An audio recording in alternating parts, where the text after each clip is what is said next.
Hello students, मैं हूँ रमा विभू और मैं क्लास 8th का एक्सरसाइज 2.2 आपके लीनियर इक्वेशन से एग्जाम्पल के सम 6 लेके आई हूँ। तो चलिए स्टूडेंट्स, इस सम को देखते हैं क्या क्वेश्चन कह रहा है, क्योंकि हर क्वेश्चन अपने आप में अलग होता है और हर क्वेश्चन आपको आना चाहिए। तो इसलिए मैं सब क्वेश्चन, चाहे एग्जाम्पल का हो या एक्सरसाइज का, मैं एक एक बताती हूँ। तो चलिए क्वेश्चन को देख लेते हैं क्या कह रहा है। क्वेश्चन देखिए, कह रहा है the perimeter of rectangle is 13 centimetre and it's width is 2 and 3/4 centimetre, find its length. यानी पेरीमीटर ऑफ रेक्टेंगल दे रखा है स्टूडेंट्स, विड्थ भी दे रखा है, लेंथ फाइंड करना है। तो लेंथ फाइंड करना है, उसको हम वेरिएबल मान लेते हैं, कुछ भी XYZ ABC कुछ भी, और इस तरह से हम फाइंड कर लेंगे लेंथ को। तो चलिए सम की तरफ। सबसे पहले जो गिवन है उसको लिख लेते हैं। पेरीमीटर रेक्टेंगल देखिए 13 centimetre given, width of rectangle भी दे रखा है 2 and 3/4 सेंटीमीटर। तो लेंथ ऑफ रेक्टेंगल जो नहीं दे रखा है उसको मैंने x माना। तो according to the question perimeter rectangle क्या होता है, 2 into लेंथ प्लस ब्रेड्थ।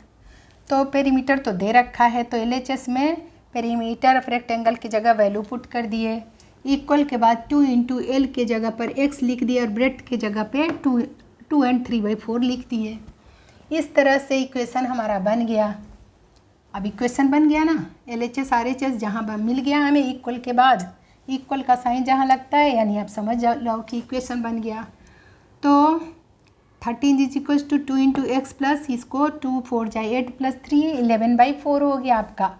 तो ये इसको इम्प्रॉपर को फ्रैक्शन में बदल दिए, मतलब इम्प्रॉपर में, सॉरी, मिक्स फ्रैक्शन को इम्प्रॉपर फ्रैक्शन में बदल दिए। ये मिक्स फ्रैक्शन होता है ना, उसको हमने इम्प्रॉपर फ्रैक्शन में बदला। इम्प्रॉपर क्यों बोलते हैं? जिसका डिनोमिनेटर न्यूमरेटर से छोटा हो। तो 13 इज इक्वल टू 2 मल्टीप्लाई कर दिए दोनों से, 2 से दोनों को, x को भी और 11/4 को भी। 2 into x 2x plus 2 into 11/4, यानी 2 11 जा 22/4। इसको साथ लेके चलते हैं तो 13 इज इक्वल टू क्या हो गया, 2x प्लस 22/4 हुआ ना। तो 13 माइनस क्या करेंगे, अब हम वैल्यू लाने के लिए इक्वेट कर रहे हैं, न्यूमरल को एक तरफ कर दे रहे हैं, यानी नंबर को एक तरफ। 13 है इधर LHS में, तो RHS वाला नंबर को हम इधर ला दिए, तो प्लस 22/4 माइनस 22/4 में बदल गया, और इक्वल के बाद 2x अपनी जगह पे ही रह गया, क्योंकि इसी का हमें वैल्यू फाइंड करना है। वैल्यू फाइंड करने के लिए ये करना ज़रूरी है। तो अब हम इन दोनों का क्या करेंगे, फ्रैक्शनल नंबर बना दी। 13 को 13/1 कर दी, इसकी तरह रेशनल नंबर बना दी। दोनों का एलसीएम निकाल दी, 1 और 4 का 4 आया। 4 को 1 से डिवाइड किए तो 4 आया, 4 को 13 से मल्टीप्लाई करे तो 52 आ गया, माइनस 4 को 4 से डिवाइड किए तो 1 आया, 1 को 22 से मल्टीप्लाई किए तो 22 आया, इज इक्वल टू 2x। इस तरह से इसको माइनस करिए। तो यूनिट प्लेस को यूनिट प्लेस से माइनस करिए, टेंस वाले को टेंस। तो 2 में से 2 गया 0, 5 में से 2 गया 3, यानी 30 आ गया। 52 में 22 माइनस किए तो 30 आ गया by 4, is equal to 2x आया।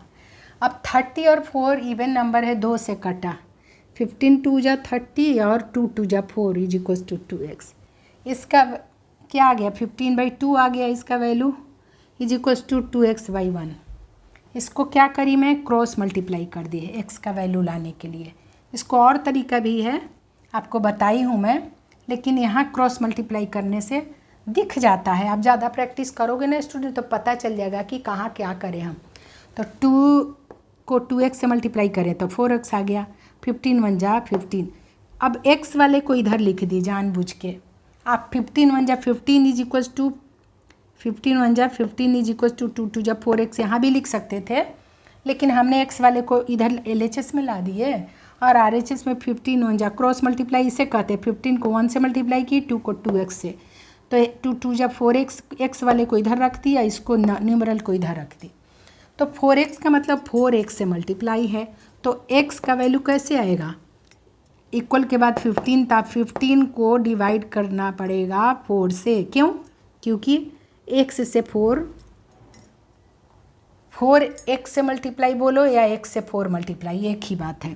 तो x का वैल्यू लाना है, इसीलिए हमने 4 को भेज दिया RHS में।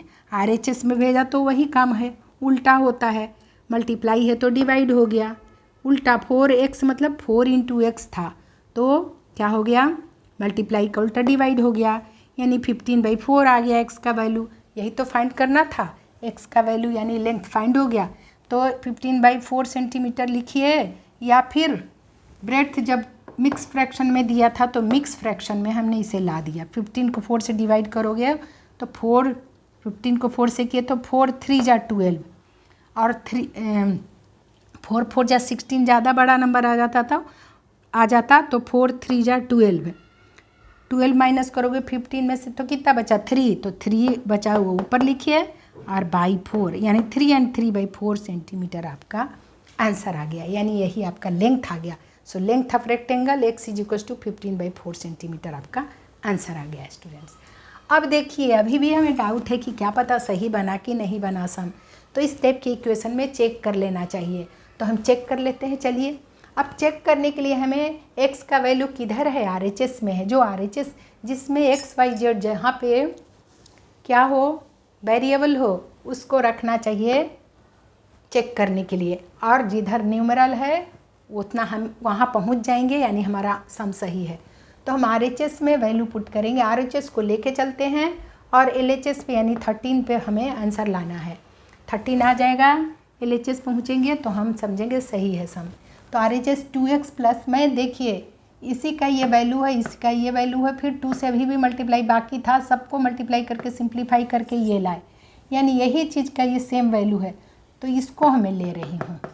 आप इसको भी ले सकते हैं, इसको भी ले सकते हैं, एक ही आंसर आएगा। फिर ये सॉल्यूशन वहाँ भी ये करना पड़ेगा, इसको मिक्स फ्रैक्शन को फ्रैक्शन में बदलना पड़ेगा, फिर ये करना पड़ेगा, यही लाना पड़ेगा लास्ट में।